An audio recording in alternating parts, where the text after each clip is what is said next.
Now this question says it's about continental tropical, यानी tropical region के जो major continents हैं उनके ऊपर ये एयर मास बना है। ठीक है, तो हमने देखा था कि कैसे जो डेजर्ट वाले रीजन थे वहां पर ऐसे एयर मास का फॉर्मेशन होता था। तो इसका मतलब ये कैसे होंगे, बिकॉज ऑफ कॉन्टिनेंटल ये एकदम ड्राई एयर मास होंगे। ठीक है, इसमें मॉइस्चर नहीं होगा ना, और ये बहुत ज्यादा हॉट होंगे, बहुत ज्यादा गर्म होंगे। तो कहीं पर भी ये एयर मास जाएगा तो ये वहां की ठंडी को हटा देगा। तो इसका मतलब कि वहां पे कंडेंसेशन हमारा कम हो जाएगा। इसका मतलब कि क्लाउड का फॉर्मेशन वहां पर और घट जाएगा और प्रेसिपिटेशन भी नहीं होगा। तो इसका मतलब वहां पर साफ आसमान रहेगा और बहुत ही स्टेबल कंडीशंस को ये प्रमोट करेगा। तो स्टेटमेंट 1 कह रहा है continental tropical air masses are associated with very hot and dry condition. तो एकदम सही बात है। दूसरा कह रहा है they often produce dust storms when uplift occurs over deserts और एरिड रीजन्स। तो सही बात है, डेजर्ट के ऊपर से तेज हवा जाएगी तो डस्ट स्टॉर्म्स तो आएंगे ही, तो ये भी सही बात है। चौथा कह रहा है there arrival usually increases atmospheric stability. तो अभी हमने देखा कि कैसे ये एटमॉस्फेयर में ये पानी को नहीं बरसाते, तो इस कारण से स्टेबिलिटी बढ़ जाती है। स्टेटमेंट 4 भी करेक्ट है। अब देखते हैं स्टेटमेंट 3 को, एग्जामिन करते हैं। Continental tropical air masses are major contributors to wide spread rainfall in subtropical regions. अच्छा ये बताओ, रेनफॉल के लिए जरूरी क्या होता है? रेनफॉल के लिए हमारा मॉइस्चर चाहिए होता है। ये हवा कैसी है? ड्राई है, तो पानी बरसा ही नहीं सकती। ठीक है, देन द क्वेश्चन राइजेस कि सब ट्रॉपिकल रीजन्स में पानी कैसे बरस रहा है। तो इन जनरल क्या होता है, इनके पास में वार्म ओशन करंट्स होती हैं। वार्म ओशन करंट्स मॉइस्चर की सप्लाई करती हैं। ठीक है, जब भी मॉइस्चर की सप्लाई करेंगी तो आइदर ट्रेड विंड्स इनके फ्लो को उस डायरेक्शन में कर देती हैं, जिससे यहाँ पर हमेशा पानी साल भर बरसता रहता है। सो स्टेटमेंट 3 रॉन्ग हो जाएगा, तो करेक्ट हो जाएगा 1 to 4 ओनली। अब आ रहा है कॉन्टिनेंटल पोलर एयर मास। तो इसका मतलब ये लैंड के ऊपर बना है, कहाँ? पोलर रीजन के लैंड्स, पोलर जोन के लैंड्स। तो मतलब जो हमारा नॉर्दर्न पार्ट ऑफ यूरोप हो गया। ठीक है, तो ऐसे ठंडी जगह से ये एयर मास आ रहा है, तो इसका मतलब ये बहुत ज्यादा कोल्ड होगा।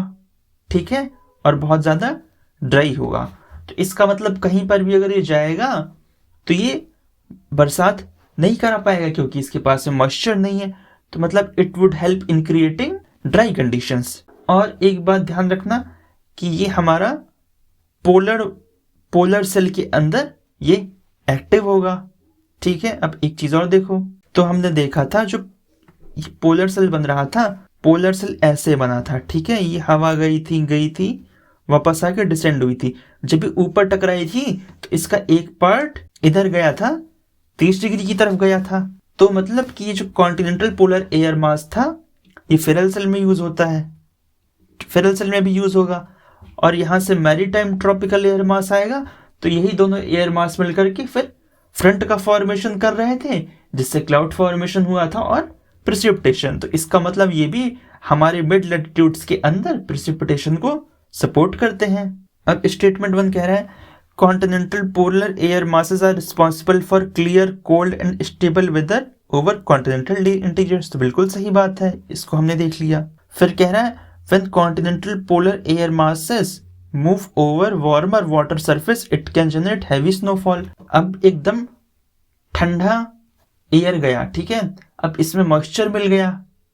ठीक है, इसमें मॉइस्चर मिल गया तो तुरंत मॉइस्चर क्या होगा, मॉइस्चर ठंडी को पाकर के कंडेंस होने लगेगा, और खूब कंडेंस होगा तो उससे स्नो का फॉर्मेशन होगा, फिर प्रेसिपिटेशन होगा। तो स्टेटमेंट ये भी एकदम सही है। फिर तीसरा कह रहा है कि arrival of continental polar air in lower latitudes often leads to sudden temperature drops. तो सही बात है कि ठंडी हवा जाएगी तो टेम्परेचर अपने आप कम होगा। तो स्टेटमेंट भी करेक्ट है।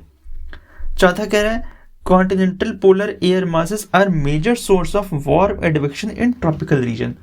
तो अभी हमने देखा था कि जो कॉन्टिनेंटल पोलर एयर मास था ये पोलर सेल में गया था, फिर कैसे फेरल सेल का पार्ट था, ये तो कभी ट्रॉपिकल रीजन में गया ही नहीं। तो इसका मतलब ये ट्रॉपिकल रीजन के एडवेक्शन में इसका कोई भी रोल नहीं है, ठीक है।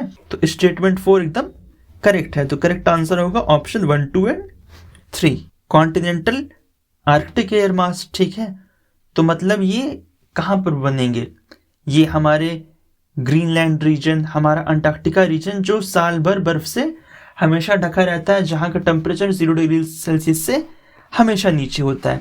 तो they are extremely cold plus dry, तो ये कहीं पर भी जाएंगे तो वेरी वेरी स्टेबल कंडीशंस को लाएंगे, ठीक है। एंड एज वेल हमने देखा कि कैसे ये सब पोलार लो के पास में फ्रंट्स के फॉर्मेशन में हेल्प करते हैं। Statement 1 says continental arctic air mass bring extremely cold and very dry weather, तो सही बात है। फिर कह रहा है continental arctic outbreaks can cause severe freezing condition in mid latitude areas, तो बिल्कुल सही बात है। जहां इतनी ठंडी हवा जाएगी तो फ्रीजिंग कंडीशन आएंगी। इवन आप देखोगे कि साइबेरिया हाई से आने वाली हवा के बारे में कहते हैं कि इफ हिमालय इंडिया के नॉर्थ में नहीं होता तो यहाँ पर लाइफ का एग्जिस्टेंस पॉसिबल नहीं हो पाता। अब चौथा कह रहा है continental arctic air mass typically warm up rapidly when moving in tropical regions. तो अभी हमने देखा था कि जो ये इधर कॉन्टिनेंटल पोलर हो या कॉन्टिनेंटल आर्कटिक हो, ये मैक्सिमम फेरल सेल तक जाते हैं, हेडलेस सेल के रीजन में जाते ही नहीं है। तो स्टेटमेंट 4 इनकरेक्ट है। तीसरा कह रहा है कि जब ये कॉन्टिनेंटल आर्कटिक एयर मास ओपन ओशन वाटर के ऊपर जाएगा, it can produce intense convection, ये बहुत ठंडी हवा है और ये नीचे हमारा ओशियन है, ठीक है। ये बहुत ज्यादा ठंडा है और ओशियन कैसा है, इसकी तुलना में बहुत ज्यादा गर्म होगा। यहाँ पर तो साल भर टेम्परेचर 0 डिग्री के नीचे ही रहता था, तो उस जगह से आया हुआ है।